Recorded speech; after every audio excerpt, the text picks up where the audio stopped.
आज सुनिए समकालीन कहानियों की श्रृंखला में युवा कथाकार सपना सिंह की लिखी हुई कहानी गटई की घेंग। सपना सिंह एक प्रतिष्ठित लेखिका हैं। प्रस्तुत है उनकी कहानी मेरी जुबानी। मैं हूँ सीमा सिंह। उसका रंग गहरा काला है, दुबला पतला मध्यम कद, कुछ भी ऐसा नहीं कि कोई घर बार बच्चों वाली औरत उसके पीछे अपना बसा संसार छोड़ छाड़ के चली आए। पर प्रेम कुछ भी करा सकता है। रही मन सो कछुन्ना गने जासे लागो नैन, सही के सोच बिसाइयो गयो हाथ को चैन। पिछले 25-26 साल से देख रही हूँ उसे। कभी साल 2 साल के लिए इधर उधर हुआ, फिर वापस यहीं आ गया। यही हाल मेरा भी था। मैंने भी बीच में आसपास स्थानांतरण लिया, फिर घूम फिर कर यहीं आ गई। ईश्वर किसी को कंगाल नहीं भेजता। हर जीव में कोई ना कोई विशेषता होती ही है। कन्हैया लाल में भी एक खूबी थी, उसका सधा हुआ गला। विभाग का कोई कार्यक्रम होता तो उसका गाना एक आकर्षण होता। क्या तो गला पाया था कमबख्त ने। रफ़ी, किशोर और मुकेश तीनों के गाने पूरे कॉन्फिडेंस से गाता। पल पल दिल के पास तुम रहती हो, और जिस गली में तेरा घर न हो पालमा, में दिल ही निकाल कर रख देता था। गाने पर ही लुट गई होगी मरी सी जान से। इधर छुट्टी में गांव माता पिता पत्नी के पास ना जाकर वो भाई के पास इलाहाबाद जाने लगा था। जब नहीं तब देखो छुट्टी की दरख्वास्त लेकर आ जाता। भाई ठीक तो है ना, बार बार क्यों जाते हो, सारी छुट्टी खत्म हो जाएगी। भाई तो ठीक था उसका। इस बार आया तो साथ में उसके एक हाथ ऊंची औरत भी थी। कॉलोनी में खुसफुस मच गई। कन्हैया लाल की पत्नी को सबने देखा था। छोटे से कद की गोरी चिट्टी सुंदर सी लड़की थी सुधा। शादी के तुरंत बाद लाया था अपने साथ। जचकी के लिए मैके गई थी, वहीं से ससुराल चली गई। ससुर का पोता मुँह उमड़ पड़ा था। सास भी बहू पोते का कुछ दिन दुलार करना चाहती थी। अकेली बहू छोटे से बच्चे के साथ भला परदेश में कैसे रहेगी। कन्हैया की तो ड्यूटी कभी रात बिरात भी लगती। अभी तो शहर से 45 किलोमीटर दूर ड्यूटी है, वहीं क्वार्टर है। छोटा सा स्टेशन है, सुनसान सा। कुछ पैसेंजर ट्रेनें ही रुकती हैं वहाँ। शाम से सन्नाटा पसरा रहता है, बस्ती भी दूर है। सास जब बहू और पोते को लेकर आई तो वहाँ की असुविधा देखकर उल्टे पैरों दोनों को लेकर वापस हो ली। ये कोई भले लोगों के रहने की जगह है। एक क्वार्टर से दूसरा इतना दूर है कि कोई गटई दबा दे तो पता ना चले। कहते हैं सामे से सियार लकड़बग्घा घूमने लगते हैं। कन्हैया रहें यहाँ, जब शहर में बदली हो जाएगी तब रखेंगे अपने साथ बहू बेटे को। यही कन्हैया जब कलकत्ते से जवान जहान औरत के साथ लौटा तो सभी के चेहरे फक पड़ गए। कौन है ये, कहाँ की है, कन्हैया के साथ क्यों रह रही है। कुछ दिनों में कन्हैया के भैया भाभी भी आ पहुँचे। बड़े साहब के पास दोनों जनन कन्हैया की करतूत लेकर पहुँचे। समझाओ साहब, अंधेर मचाए है, दूसरे की औरत लेकर भाग आया है, 3 बच्चों की महतारी है ये। साहब का समझाते, इसका भूत दोनों पर ज़बरदस्त चढ़ा था। कन्हैया उसी के चक्कर में जब तब कलकत्ते दौड़ लगाते रहते थे।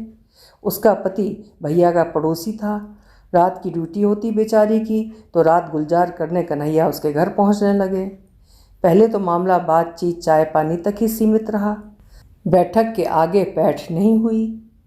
गृहिणी बेचारी पड़ोसन के देवर को देवर समझकर ही इज्जत देती। पति के दोस्त का भाई है, बेचारा यहाँ कहाँ बैठे, किससे बोले बतियाए। कन्हैया समझते थे उनका रंग रूप भौजी को उनके प्रति अरुचि ही उत्पन्न करता है। काश एक बार अपने टैलेंट का प्रदर्शन कर पाते। मौका भी जल्दी मिल गया। भतीजे का जन्मदिन पड़ा।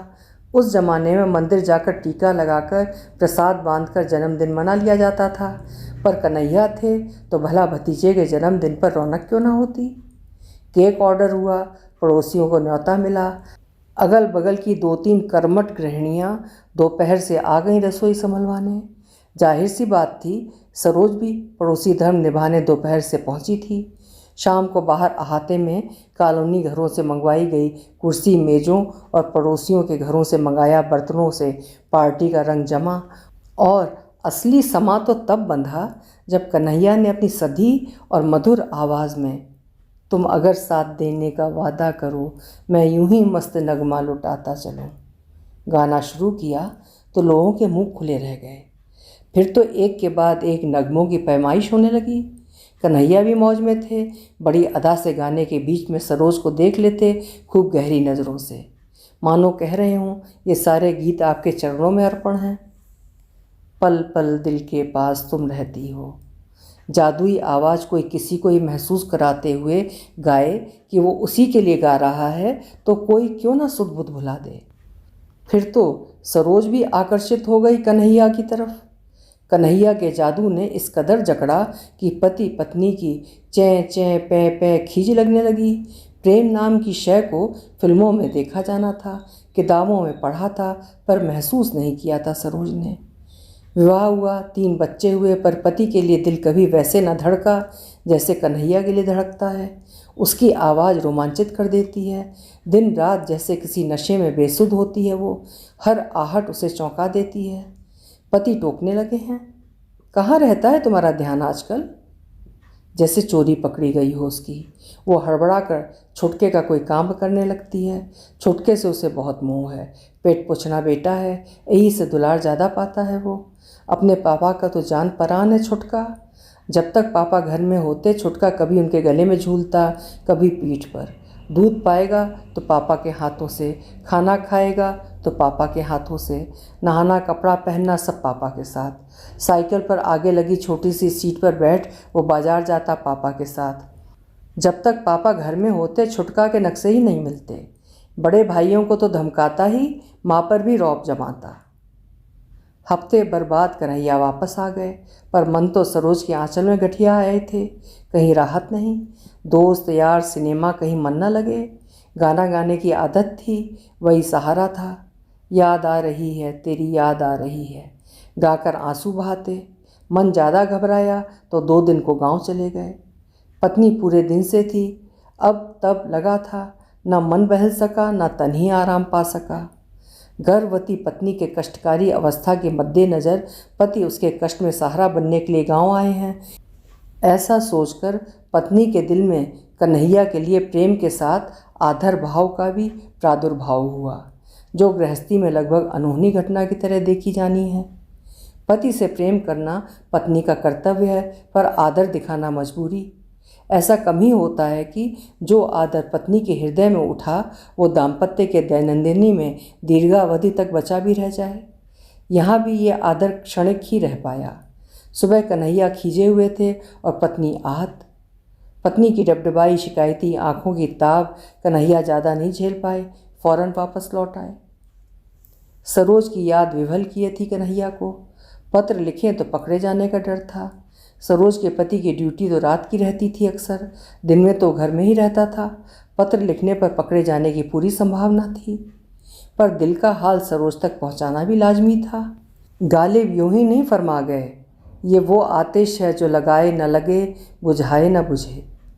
बड़ी फेर में पड़ गए थे कन्हैया। जब जलन हद से बढ़ गई तो फिर छुट्टी की अर्जी लगाकर कलकत्ते निकल लिए। हफ्ते भर बाद लौटे तो अकेले नहीं थे, साथ में हाथ भर लंबा घूंघट करे सरोज भी थी। रेलवे कॉलोनी में सुखबुक शुरू हो गई। पहले तो सभी ने यही समझा कि कन्हैया पत्नी को साथ लाए हैं, पर कन्हैया की पत्नी को तो बच्चा होने वाला था, फिर बच्चा कहाँ गया?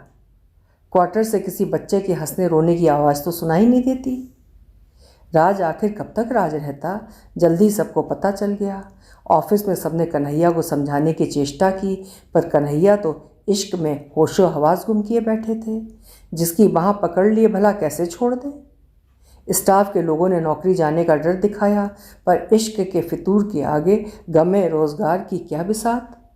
कन्हैया अपने में और सरोज में मगन थे। राज़े उल्फत खुल चुका था। कलकत्ते में बड़े भाई और उनका परिवार कन्हैया की करतूत के कारण शर्मिंदगी उठा रहे थे, और सरोज का पति अलग एक मुफ्त का कलंक ढो रहा था। दोनों ने अपना स्थानांतरण अन्यत्र करवा लिया। कन्हैया के गांव तक भी उसका सुयश पहुंच चुका था। रोना पीटना मच गया परिवार में। सुधा के मायके भी खबर गई। उसके बाप भाई भागे भागे आए, समधी के पैरों में अपना सिर रखकर बिलख पड़े। कन्हैया के पिताजी मारे शर्म के सिर नहीं उठा सके। नालायक कन्हैया ने गांव भर में हंसाई करा दी। आते जाते कोई भी मुंह उठाकर पूछ लेता, काहो पंडित जी, कन्हैया के बारे में का सुन रहे? बेचारे मूड़ी नीचे घुसाकर शर्मसार होते अपने बेटे के कुकर्म पर।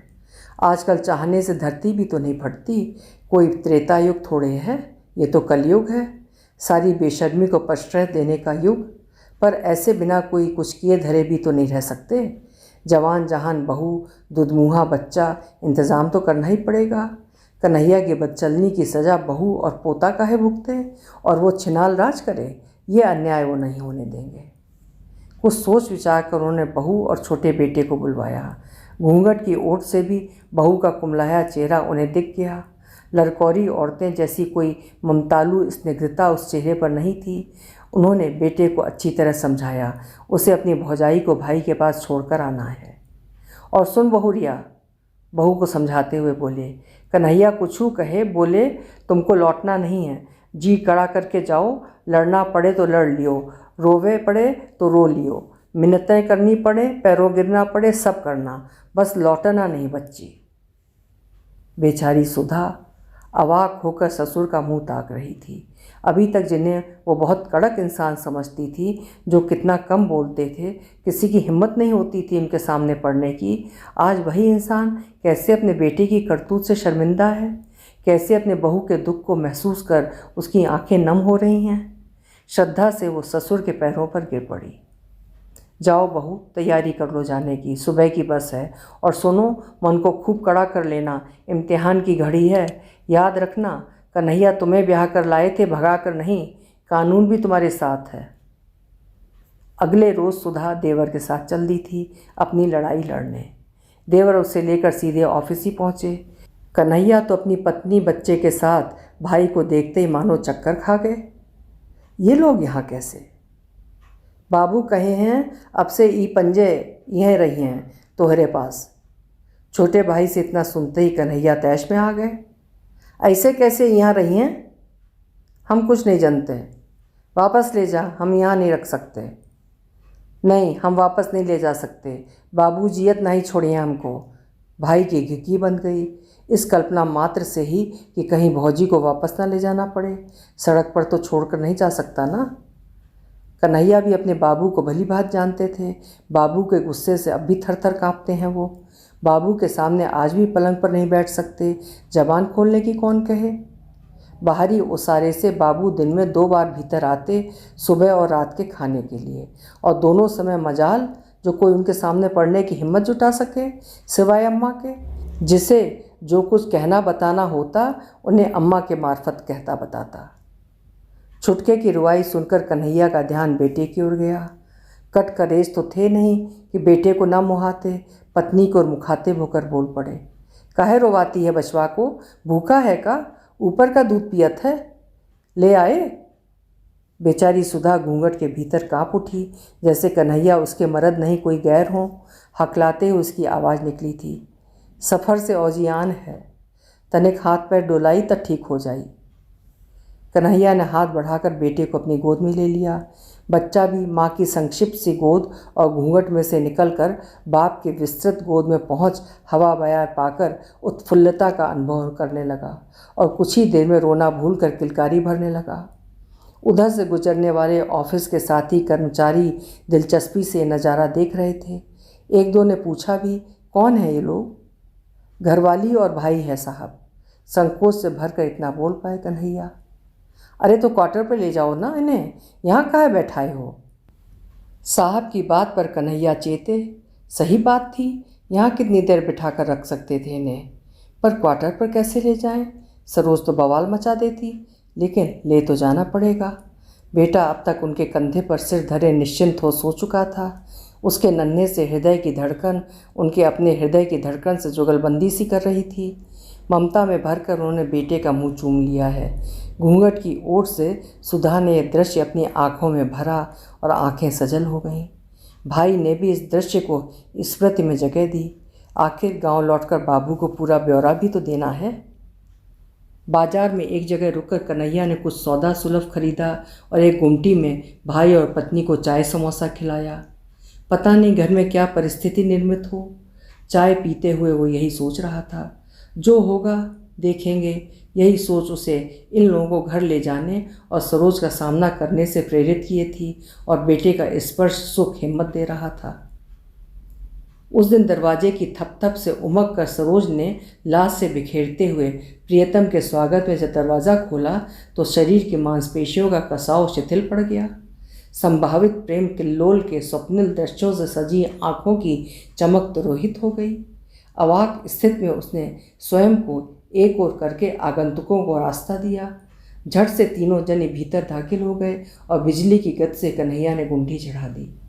बच्चे को आहिस्ता से खाट पर लिटाकर सुधा से बोले, उधर गुसलखाना है, जाओ हाथ मुंह धो लो। अब तक सरोज की चेतना वापस आ चुकी थी। उसे कुछ पूछने की जरूरत नहीं थी। आने वालों का परिचय उसकी समझ ने उसे बता दिया था। आवाज़ में दुनिया भर की तलखी भर के उसने पूछा था, ये लोग यहाँ काहे आए? बाबू भेजे हैं, मरी सी आवाज़ में कन्हैया ने कहा। यहाँ काहे भेजे? सरोज की आवाज़ का पैनापन बढ़ रहा था। तो और कहाँ भेजते? ब्याह किए हैं उससे, भगा कर नहीं लाए हैं। कन्हैया के स्वर में खींच का पुट देखकर सरोज ने फिलहाल के लिए झगड़ा स्थगित कर दिया। देवर ने भौजी को उसके ठिकाने सही सलामत पहुंचाकर अपने हिस्से का काम पूरा कर दिया था। एक गिलास पानी पीकर उसने भाई भाभी के चरण स्पर्श किए, भतीजे के गाल का चुंबन लिया और जाने के लिए खड़ा हो गया। सुधा अपना रोना नहीं रोक पाई। देवर की भी आंखें गीली हो गईं। क्या कहकर भौजी को ढाढ़स दे, हम आते रहेंगे भौजी, बाबू भी आएंगे कुछ दिन में, अपना और लल्ला का ध्यान रखना। एक कमरा उससे लगा छोटा सा बरामदा, बरामदे से लगा रसोई घर, आंगन और आंगन के छोर पर पाखाना और गुसलखाना। उस दिन कमरे में सुधा अपने बच्चे के साथ तखत पर बिछे बिस्तर पर सोई और कन्हैया और सरोज बरामदे में फोल्डिंग चारपाई बिछाकर।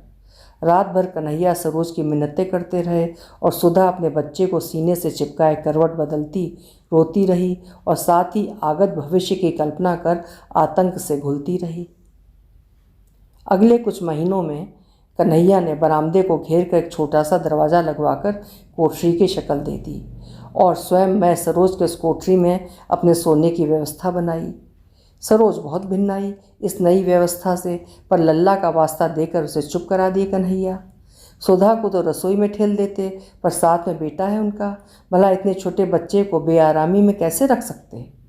गैर का बच्चा तो है नहीं, आखिर उनका अपना खून है। बेटे के लिए अपनी ममता पर सरोज को कैसे भी भारी नहीं हो पा रहे थे कन्हैया। सरोज के पास इस नई व्यवस्था से सामंजस्य बिठाने के अलावा कोई चारा नहीं था। वापस लौटने की धमकी देती तो शायद कन्हैया उसे रोकने का उपाय न करते, पर वापस लौट कर जाएगी कहाँ? दुनिया का किस आदमी का इतना बड़ा दिल हो पाया है जो भागी हुई औरत को फिर से अपने घर में बसा ले? बच्चे को खटिया पर चिंकी चलाते देख मन भटक कर छोड़े हुए घर में जा पहुँचता। छुटके की याद में छाती टबकने लगती। अभी 2 साल का होने में महीना भर बाकी था। जब तब आंचल में मुंह ढुकाकर उसकी छाती चूसने लगता। दूध छुड़ाने के उपाय आजमाने की सोचने लगी थी वो, पर इतना दूध होता भी तो था। 3 टाइम छुटका का पेट भर जाता। पेट पूछना बेटा था, उस पर मोह भी ज़्यादा था सरोज का। कन्हैया के साथ आने की शर्त भी थी कि छुटका को नहीं छोड़ेगी। वो छुटका ही ऐन वक्त रिक्शा से उतरकर घर की ओर भाग गया और कन्हैया हर भी आने लगे थे। रेल का समय हो गया है, रेल छूट जाएगी। जाने कैसा होगा उसका छुटका। बिना उसकी छाती मुंह में धरे उसे नींद भी नहीं आती थी। दिन महीना साल गुजरता रहा। समय की अपनी गति अपनी चाल होती है। कन्हैया के घर में 2 औरतों को देखने की आस पड़ोस, मित्र, नातेदार, रेलवे ऑफिस के कर्मचारियों की आंखें अभ्यस्त हो गई थीं। यदा कदा उसके घर से उठने वाले झगड़ों की आवाज़ों की भी लोगों को आदत हो गई थी। कन्हैया की पत्नी होने के नाते आस पड़ोस के घरों में सुधा का उठना बैठना होने लगा था। पूजा पाठ या किसी घरेलू आयोजन में सुधा बुलौआ वगैरह में जाने लगी थी, पर घर के भीतर तो राज सरोज का ही था। सुधा घबरा कर रहती कि कब सरोज कोई हंगामा खड़ा कर दे। यह हंगामा तभी होता जब कन्हैया सरोज को कुछ अतिरिक्त चीज़ सामान लाते। बेटे का नाम स्कूल में लिखने के लिए सुधा का साथ जाना जरूरी था। स्टेशन से करीब 15 मील दूर था अंग्रेजी माध्यम का स्कूल। लौटने में देर हुई तो सरोज ने पूरा घर सिर पर उठा लिया। रेल की पटरी पर सिर धरकर कट जाऊंगी, यही उसकी धमकी रहती थी। बेचारी सुधा डर जाती, कन्हैया की फिक्र होने लगती।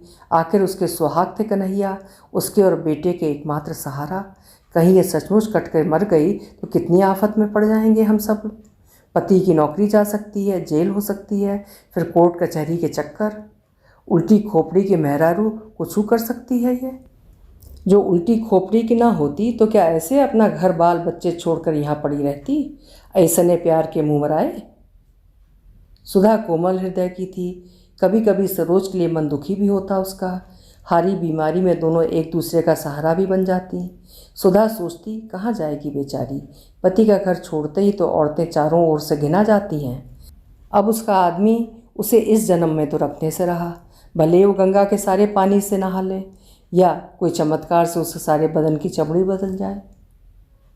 कभी कभार पड़ोसने पूछ लेती, काहे नहीं भगा देती ओकरा के।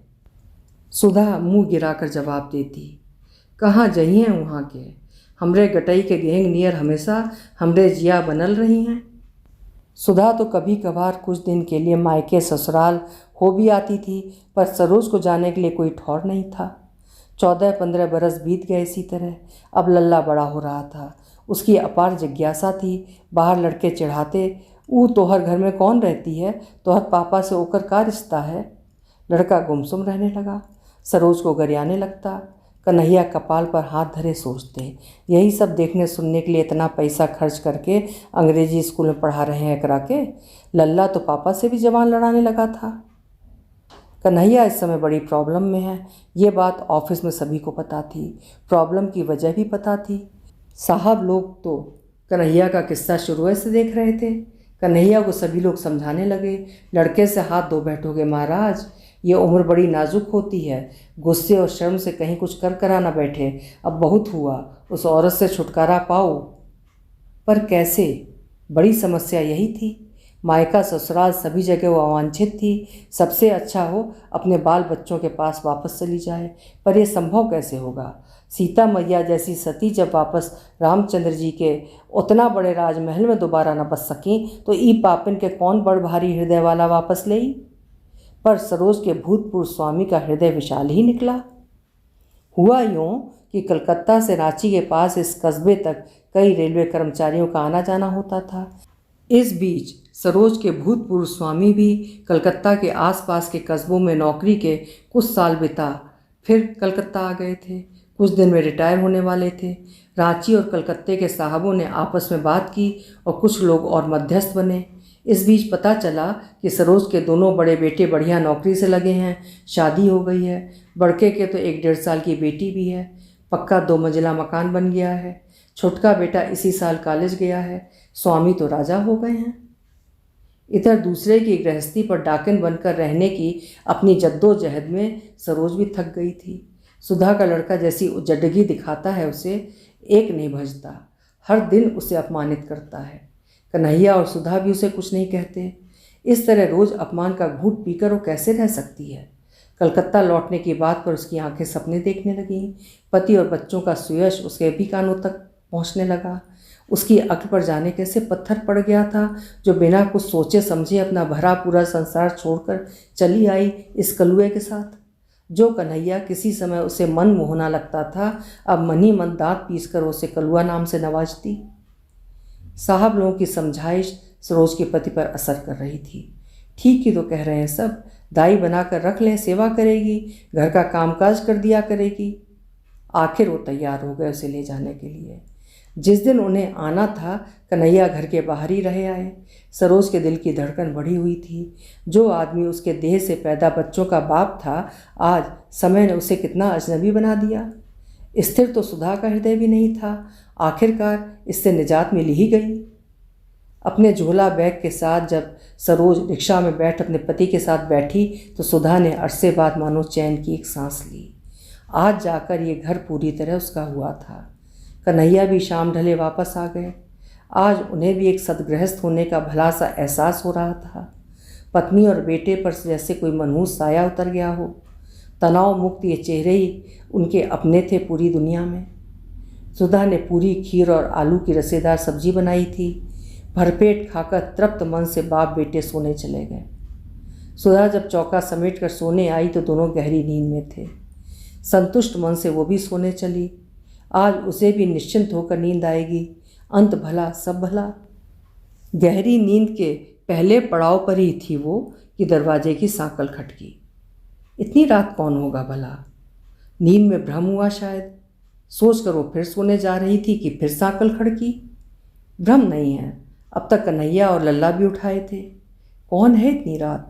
बड़बड़ाते हुए कन्हैया ने दरवाज़ा खोला और उसे देखकर चिहुक कर 2 कदम पीछे हट गए। तुम गई नहीं? अब तक सुधा भी दरवाजे पर खड़ी सरोज को देख चुकी थी। सरोज मैं सामान के दरवाजे पर खड़ी थी। कन्हैया ने रास्ता छोड़ दिया। सामान सहित सरोज भीतर आते हुए बड़बड़ाई, आपन भाग तो हम पहले ही मेट चुके थे। अब ओ घर में दाई के रूप में भी हम कोई को नहीं चाहिए। बेटे लोग अड़ गए, अगर हम रहे तो वे लोग घर छोड़ के चले जाएंगे। क्या करते बेचारे? मुझ पापिन के लिए बेटन को तो न छोड़ते, हमको वापसी की गाड़ी में बिठा दिए। बेचारी सुधा समझ नहीं पा रही थी कि ये कहानी सुनकर हंसे या रोए। बूढ़ पुरनिया सही कहते हैं, जो कटई में एक बार घेंगा हो जाए ना, फिर जिंदगी भर नहीं जाता। ये सरोज सचमुच उसके गटई की घेंग ही है। इससे जिंदगी भर ढोना ही है। अभी जो रोचक कहानी आप सुन रहे थे उसे लिखा था सपना सिंह जी ने। आशा है कहानी आपको पसंद आई होगी। अपने विचार कमेंट सेक्शन में ज़रूर लिखिएगा। कल फिर मिलेंगे, फिर किसी उम्दा कहानी के साथ। आपका समय शुभ हो।